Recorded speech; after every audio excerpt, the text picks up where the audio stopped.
Welcome to the Audio Renaissance presentation of Zen and the Samurai, written by Daisetz T. Suzuki, adapted for audio and produced by Tony Hutz, and read by Christopher Reed.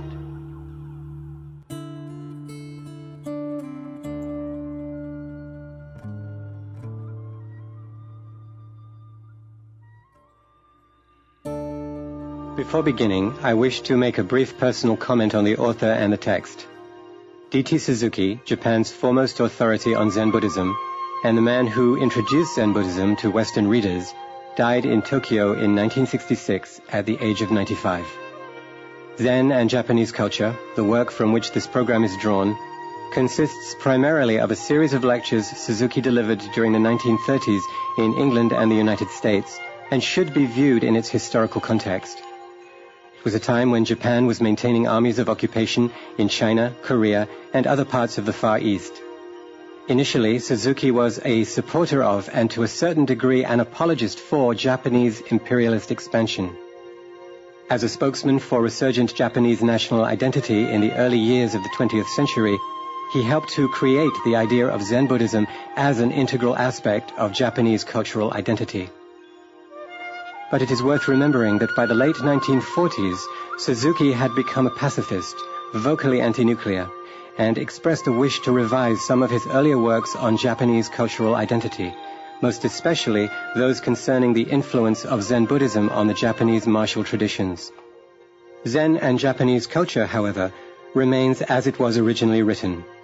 It remains a brilliant and seminal work on Zen Buddhism, from a scholar of immense breadth and depth.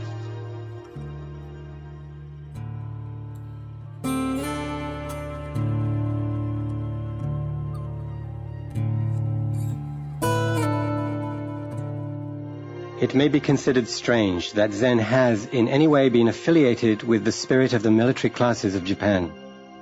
Whatever form Buddhism takes in the various countries where it flourishes, it is a religion of compassion, and in its varied history it has never been found engaged in warlike activities. How is it, then, that Zen has come to activate the fighting spirit of the Japanese warrior? In Japan, Zen was intimately related from the beginning of its history to the life of the samurai. Although it has never actively incited them to carry on their violent profession, it has passively sustained them when they have, for whatever reason, once entered into it. Zen has sustained them in two ways, morally and philosophically. Morally, because Zen is a religion which teaches us not to look backwards once the course is decided upon. Philosophically, because it treats life and death indifferently. This not turning backward ultimately comes from the philosophical conviction, but being a religion of the will, Zen appeals to the samurai spirit morally rather than philosophically. From the philosophical point of view, Zen upholds intuition against intellection, for intuition is the more direct way of reaching the truth.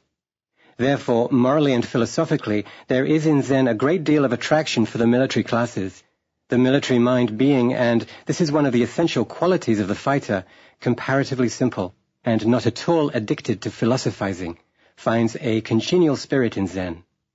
This is probably one of the main reasons for the close relationship between Zen and the samurai.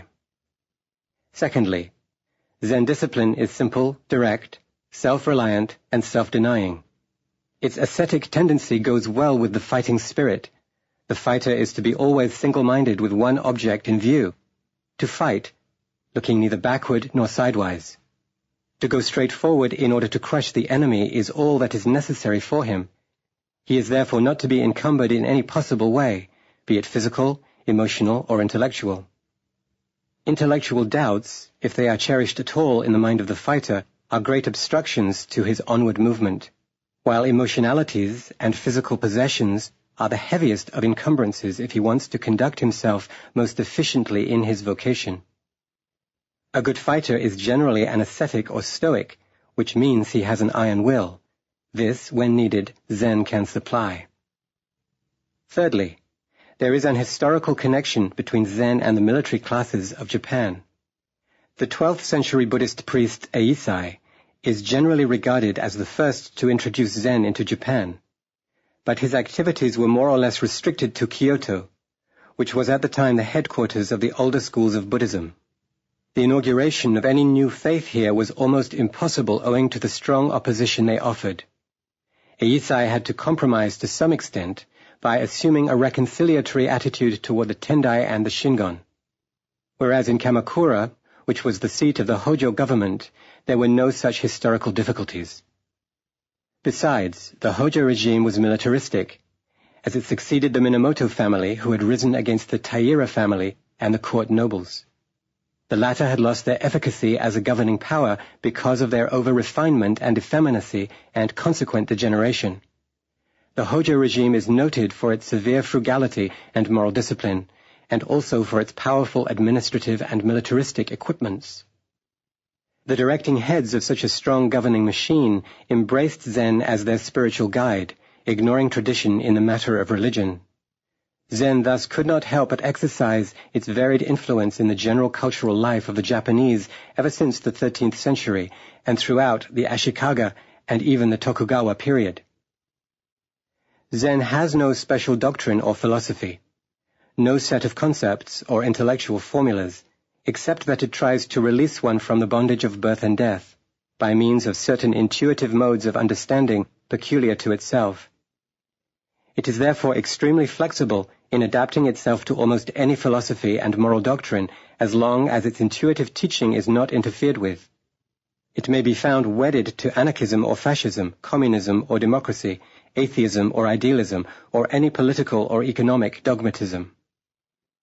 It is, however, generally animated with a certain revolutionary spirit, and when things come to a deadlock, as they do when we are overloaded with conventionalism, formalism, and other cognate isms, Zen asserts itself and proves to be a destructive force. The spirit of the Kamakura era was in this respect in harmony with the virile spirit of Zen. We have the saying in Japan, the Tendai is for the royal family, the Shingon for the nobility, the Zen for the warrior classes, and the Jodo for the masses. This saying fitly characterizes each sect of Buddhism in Japan.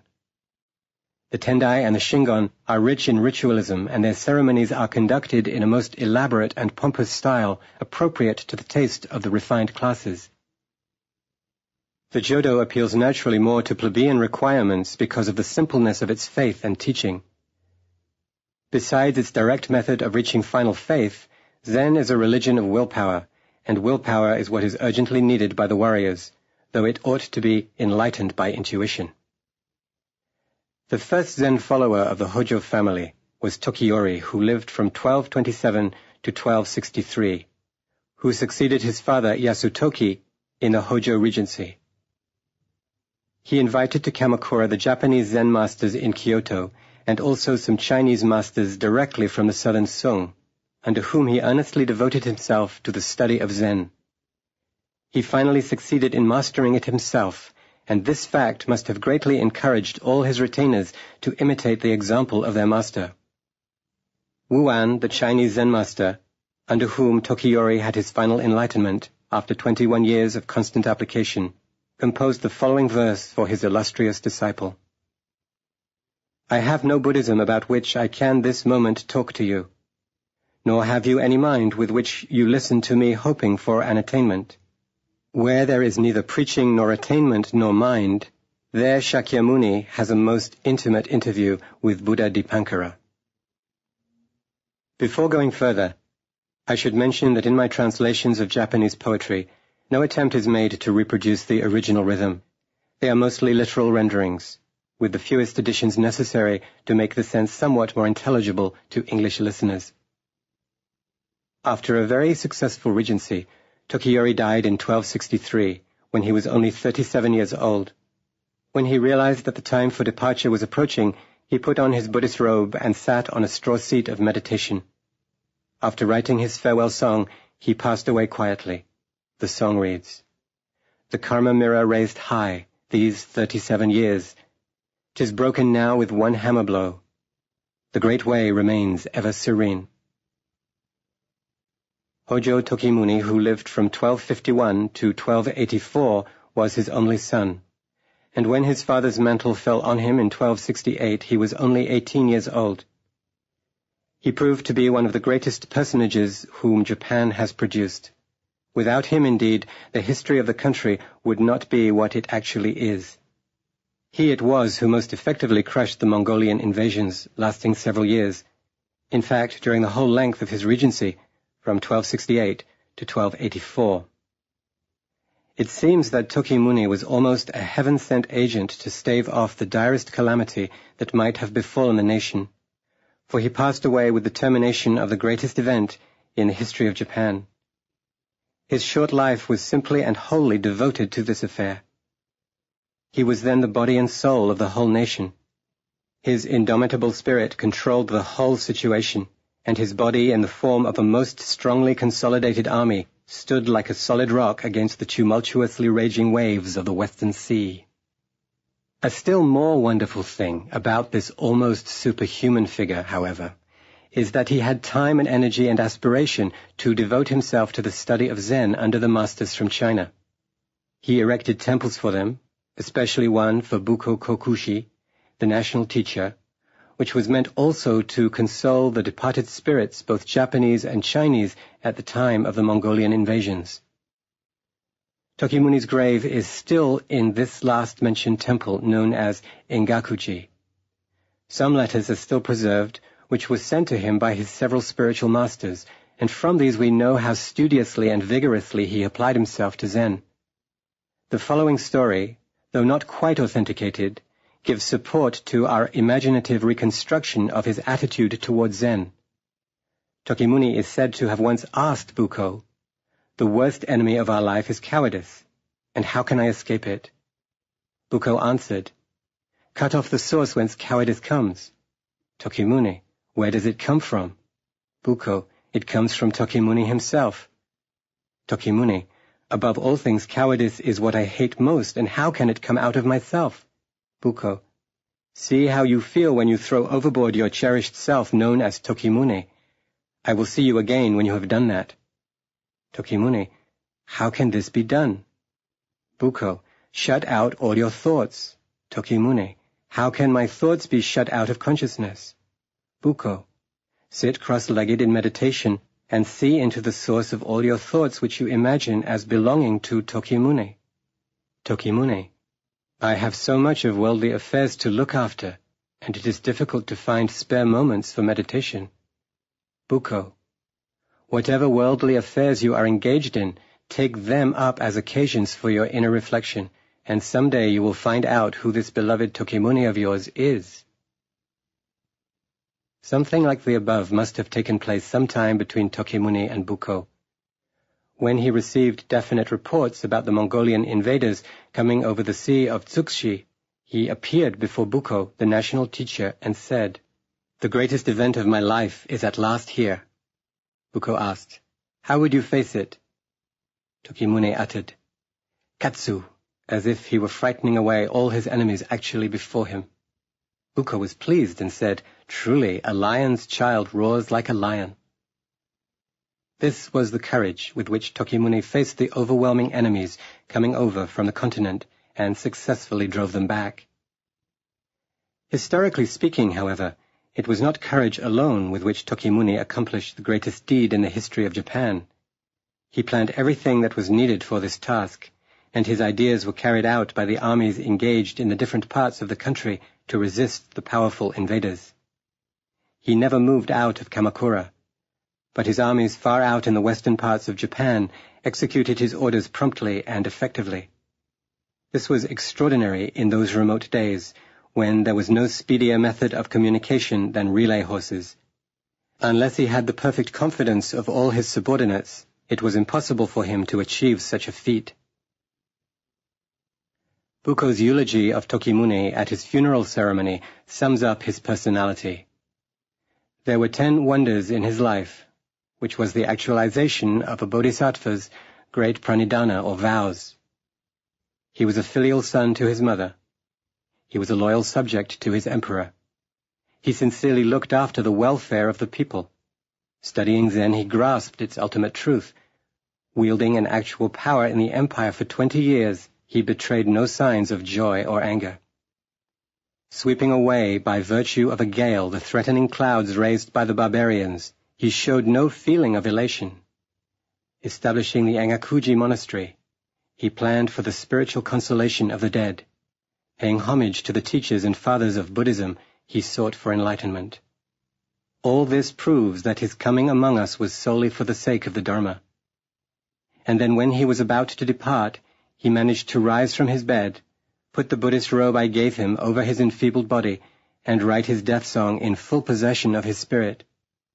Such a one as he must be said to be really an enlightened being, or a bodhisattva incarnate." Unquote. Let me make a point about Tokimune's spiritual consolation of the dead. The Hagakure monastery was a monument both for fallen Japanese and Mongolian warriors. The idea that both friends and enemies, when dead, are to be equally treated with respect originated with Buddhism. For it teaches that we are all of the same Buddha nature, and while living in this world of particulars, may espouse a variety of causes and principles. But these controversies vanish when we pass from these individual existences to the other shore of transcendental wisdom.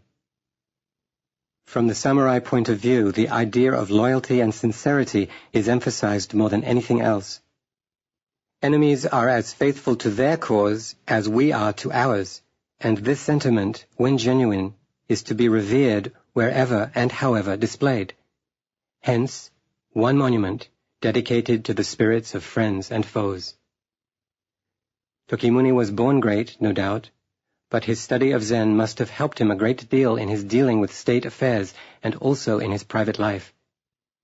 His wife was also a devout Zen follower, and after his death she founded a nunnery in the hills just opposite the Hagakure. When we say that Zen is for the warrior, this statement has a particular significance for the Kamakura period. Tokimune was not merely a fighting general, but a great statesman whose object was peace. His prayer offered to the Buddha at the time of a great religious ceremony, performed at the Kenshoji under the leadership of the abbot, when an intimation of the first Mongolian invasion was received, runs as follows.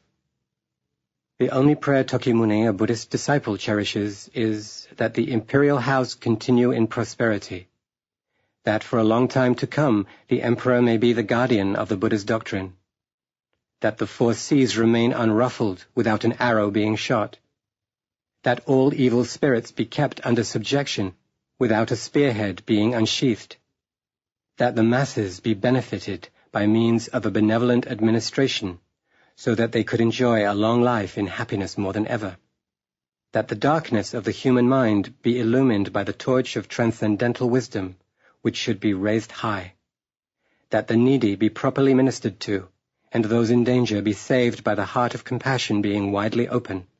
May all the gods come and protect us, all the sages extending their quiet help, and every hour of the day may there be a great gathering of auspicious signs." Unquote. Tokimune was a great Buddhist spirit and a sincere follower of Zen, and it was due to his encouragement that Zen came to be firmly established in Kamakura and then in Kyoto, and began to spread its moral and spiritual influence among the warrior classes. The constant stream of intercourse thus started between the Japanese and the Chinese Zen monks went even beyond the boundaries of their common cause. Books, paintings, porcelains, potteries, textiles, and many other objects of art were brought from China. Even carpenters, masons, architects, and cooks came along with their masters. Thus, the trading with China that later developed in the Ashikaga period had its initiation in the Kamakura. Led by such strong characters as Tokiyori and Tokimune, Zen was auspiciously introduced into the Japanese life, especially into the life of the samurai. As Zen gained more and more influence in Kamakura, it spread over to Kyoto, where it was strongly supported by Japanese Zen masters. The latter soon found strong followers among members of the imperial family, headed by the emperors Go-Daigo, Hanazono, and others. Large monasteries were built in Kyoto, and masters noted for their virtue, wisdom, and learning were asked to be founders and successive abbots of such institutions. Shoguns of the Ashikaga regime were also great advocates of Zen Buddhism, and most generals under them naturally followed suit, In those days, we can say that the Japanese genius went either to priesthood or to soldiery. The spiritual cooperation of the two great professions could not help but contribute to the creation of what is now generally known as Bushido, the way of the warrior. At this juncture, let me touch upon one of the inner relationships that exist between the samurai mode of feeling and Zen. What finally has come to constitute Bushido as we generally understand it now is the act of being an unflinching guardian god of the dignity of the samurai, and this dignity consists in loyalty, filial piety, and benevolence. But to fulfill these duties successfully, two things are needed: to train oneself in moral asceticism, not only in its practical aspect, but in its philosophical preparation, and to be always ready to face death, that is, to sacrifice oneself unhesitatingly when occasion arises. To do this, much mental and spiritual training is needed. There is a document that was very much talked about in connection with the Japanese military operations in China in the 1930s.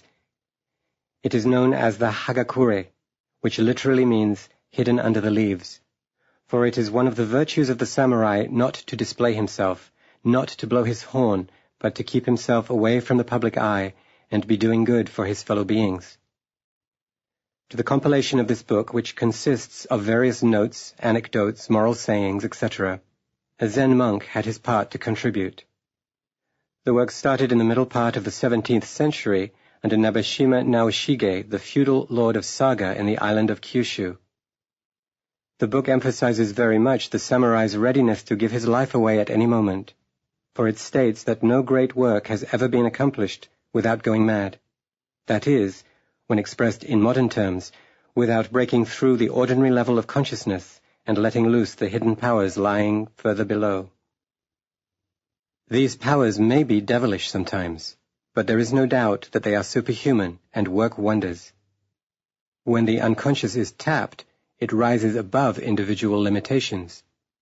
Death now loses its sting altogether, and this is where the samurai training joins hands with Zen. To quote one of the stories cited in the Hagakure, Yagju Tajima no Kame Munenori was a great swordsman and the teacher in the art of the shogun of the time, Tokugawa Iemitsu. One of the personal guards of the shogun one day came to Tajima no Kame wishing to be trained in swordplay. The master said, "As I observe, you seem to be a master of the art yourself. Pray tell me to what school you belong, before we enter into the relationship of teacher and pupil." The guardsman said, "I am ashamed to confess that I have never learned the art." "Are you going to fool me?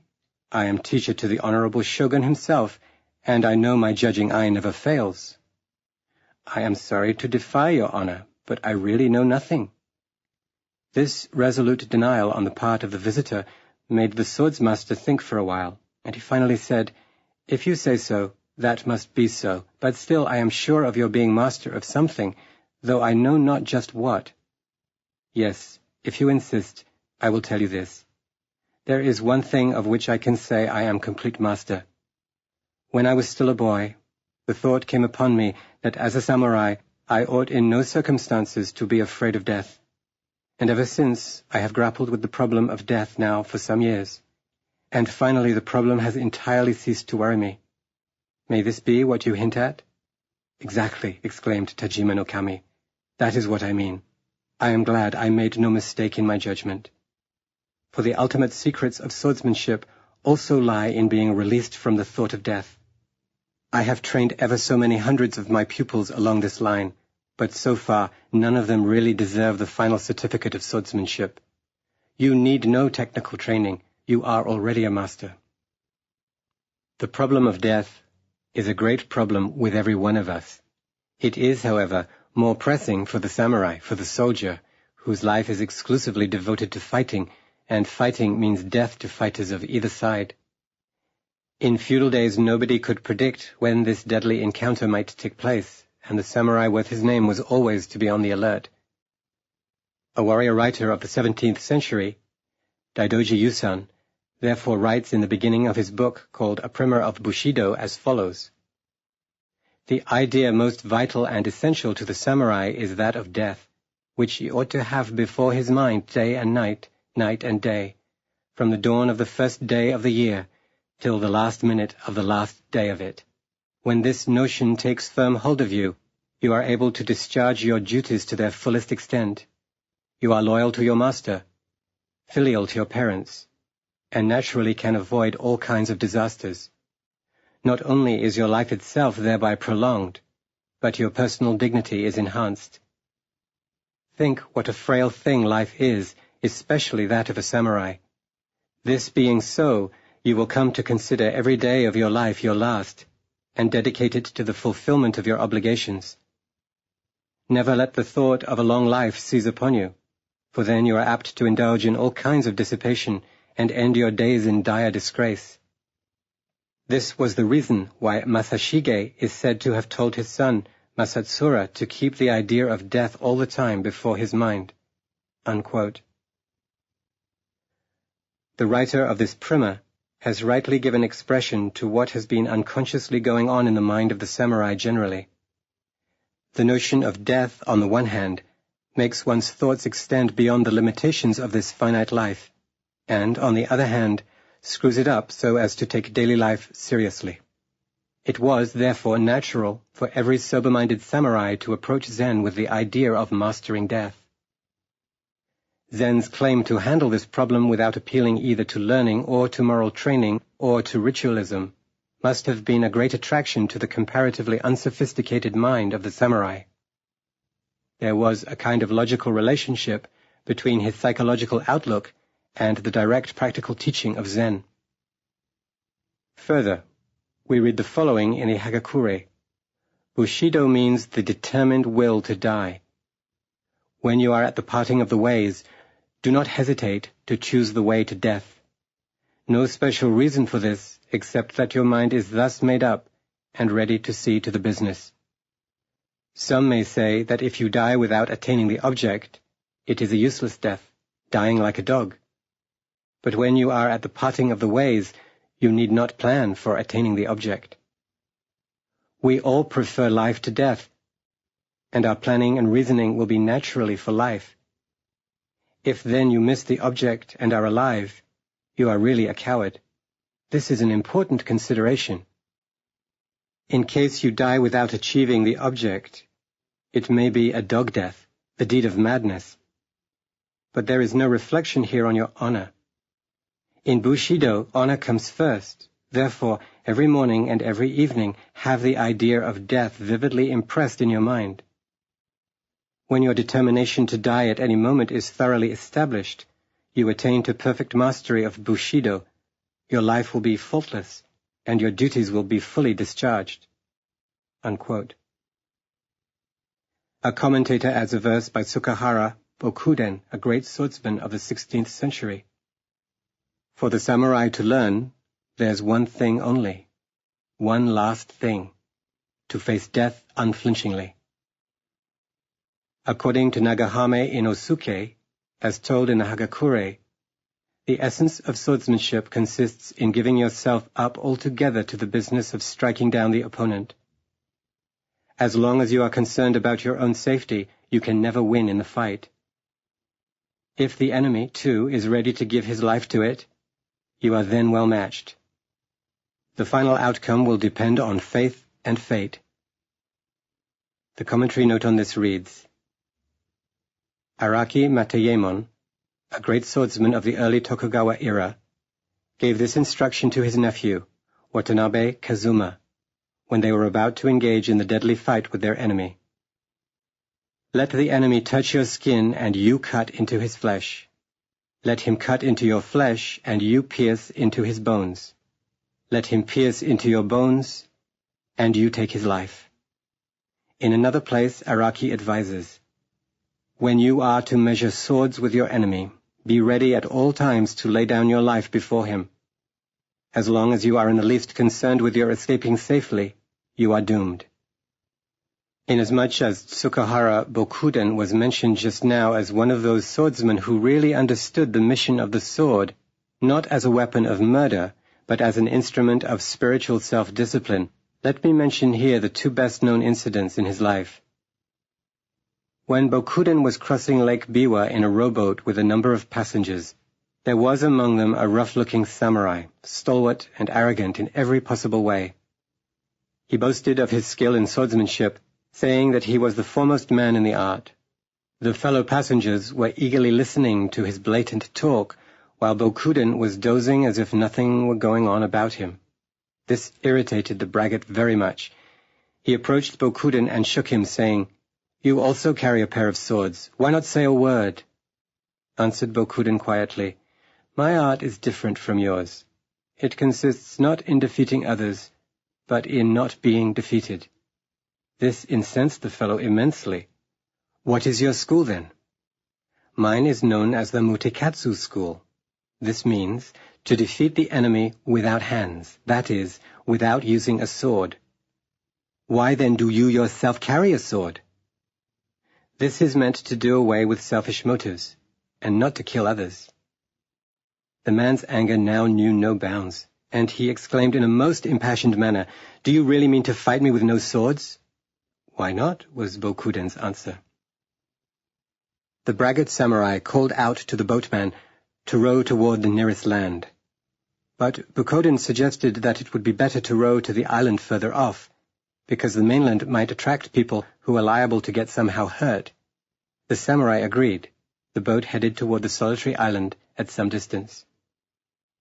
As soon as they were near enough, the man jumped off the boat, and drawing his sword, was all ready for a combat. Bokuden leisurely took off his own swords and handed them to the boatman. To all appearances, he was about to follow the samurai onto the island, when Bokuden suddenly took the oar away from the boatman, and pushing it against the land, gave a hard backstroke to the boat. Thereupon the boat made a precipitous departure from the island, and plunged into the deeper water safely away from the man. Bokuden smilingly remarked, "This is my no-sword school." Another interesting and instructive anecdote is told of how Bokuden's mastery of the art really went beyond merely acquiring proficiency in swordplay. He had 3 sons who were all trained in swordsmanship. He wanted to test their attainments. He placed a little pillow over the curtain at the entrance of his room, and it was so arranged that a slight touch of the curtain, when it was raised upon entering, would make the pillow fall right on one's head. Bokuden called in the eldest son first. When he approached, he noticed the pillow on the curtain, so he took it down, and after entering, he placed it back in the original position. The second son was now called in. He touched the curtain to raise it, and as soon as he saw the pillow coming down, he caught it in his hands and carefully put it back where it had been. It was the third son's turn to touch the curtain. He came in brusquely, and the pillow fell right on his neck, but he cut it in two with his sword even before it came down on the floor. Bokuden passed his judgment. "Eldest son, you are well qualified for swordsmanship." So saying, he gave him a sword. To the second son he said, "Train yourself yet assiduously." But the youngest son Bokuden most severely reproved, for he was pronounced to be a disgrace to his family. Takeda Shingen and Uyesugi Kenshin were 2 great generals of the 16th century, when Japan was in a state of war within its own boundaries.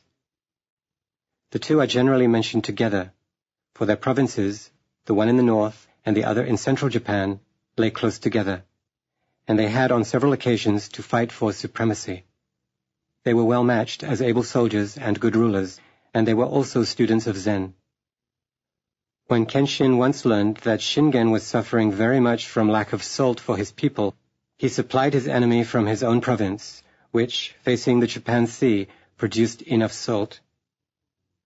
In one of the pitched battles at Kawanakajima, Kenshin grew impatient, it is said, at the slow progress of his army, and wishing to decide at once the fate of the day, he personally rode into the camp of Shingen.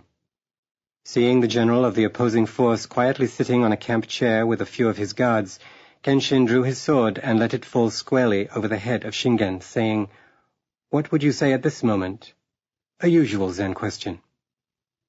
Shingen was not disturbed at all, answering, "A snowflake on the blazing stove." He warded off the threatening weapon with an iron fan which was at the time in his hand.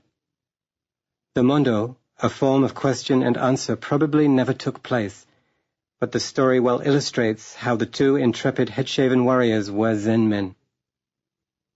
The way Kenshin came to study Zen in full earnest under Yakiwo was thus. When Yakiwo once gave his sermon on Bodhidharmas, I know not, Kenshin was among the audience. He knew something of Zen and wished to test this monk. He appeared in the dress of an ordinary samurai, indistinguishable from the rest, and waited for the opportunity, but the monk suddenly turned toward Kenshin and demanded, O Lord General, what is the meaning of Dharmas, I know not? Kenshin was taken by surprise and did not know what to say. Thereupon Yakiwo continued, O Lord General, why not give me an answer today, when you talk so glibly about Zen on all other occasions? Kenshin's pride gave way. He now began to study Zen most seriously under the leadership of this monk, who used to tell him, If you are really desirous of mastering Zen, it is necessary for you once to give up your life and to plunge right into the pit of death. Kenshin later left the following admonition for his retainers. Those who cling to life die, and those who defy death live. The essential thing is the mind. Look into this mind and firmly take hold of it, and you will understand that there is something in you which is above birth and death, and which is neither drowned in water nor burned by fire. I have myself gained an insight into this samadhi, and know what I am telling you. Those who are reluctant to give up their lives and embrace death are not true warriors. Unquote. Shingen also made reference to Zen and death in his constitution, this way. Pay proper reverence to the gods and the Buddha. When your thoughts are in accord with the Buddha's, you will gain more power. If your domination over others issues from your evil thoughts, you will be exposed. You are doomed. Next, devote yourself to the study of Zen. Zen has no secrets other than seriously thinking about birth and death. From these statements, we can see unmistakably that there is an inner necessary relationship between Zen and the warrior's life. This is readily explained also from the behavior of the Zen masters themselves, who sometimes even seem to make sport of death. Shingen's Zen teacher was Kwaisen, abbot of Yerinji, in the province of Kai. After Shingen's death, the monastery was besieged by the soldiers of Oda Nobunaga on the 3rd of April, 1582, because the abbot refused to give up Nobunaga's enemies who had taken refuge in it. The soldiers forced all the monks, including Kwaisen himself, to go up to the top story of the monastery gate. The plan was to burn the recalcitrants alive by setting the whole edifice on fire. The monks headed by the abbot quietly gathered and sat cross-legged, taking their seats in due order in front of the Buddha image. The abbot gave his last sermon in his usual manner, saying, We are now encircled by the flames.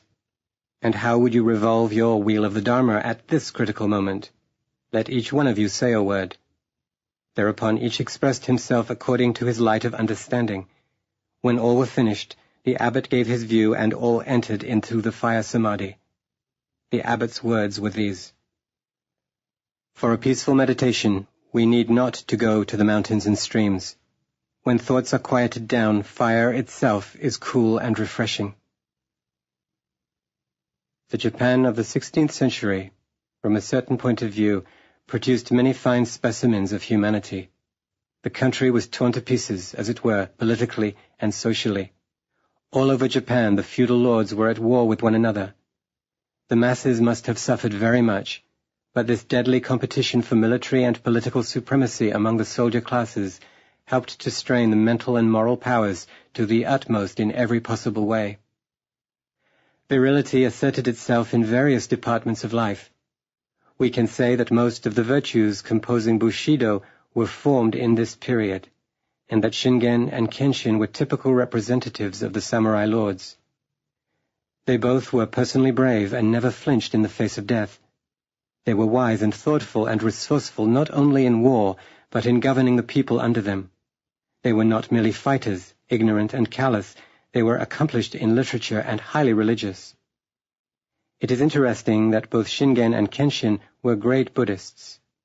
Shingen's secular name is Harunobu, and Kenshin's Terutora, but they are better known by their Buddhist titles.